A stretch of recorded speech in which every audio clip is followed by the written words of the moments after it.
TV3-ის მიერ გამოკითხული ბიზნესმენების განცხადებით, მოახლოებული საპრეზიდენტო არჩევნები ქვეყანაში ბიზნეს გარემოს ვერ დააზიანებს. აზერბაიჯანის სახელმწიფო ნავთობ კომპანიის პრეზიდენტის შეფასებით, საინვესტიციო კლიმატი ქვეყანაში კარგია და სოკარი ადგილობრივ ბაზარზე ინვესტიციების განხორციელებას გააგრძელებს. ამასთან როვნაკ აბდულაევი არ ფიქრობს, რომ არჩევნები ქვეყნის ეკონომიკურ პოლიტიკაზე ზეგავლენას ახდენს.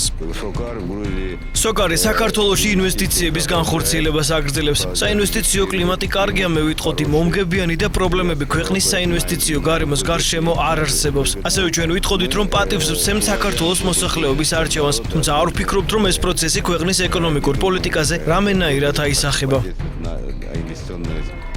ვისელ ჯგუფის სამეთვალყურეო საბჭოს თავმჯდომარის შეფასებით კი იმის მიუხედავად, რომ არჩევნები ბიზნესზე გავლენას ახდენს, სოსო ფხაკაძის თქმით, ვისელს გრძელვადიანი ჩამოყალიბებული სტრატეგია აქვს და რამდენიმე თვიანი პროცესები კომპანიის გეგმებს ვერ შეცვლის.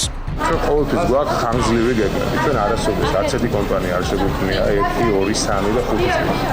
როცა ადამიანს აღებული გაქვს ძალიან შორს მიმავალი გეგმები და კარგი ამბიციები და ჩამოყალიბებული სტრატეგია, 6 თვეში და 1 წელიწადში რა მოხდება, ვერ გეტყვით, რომ ეს ჩვენ გეგმებს ვშლის.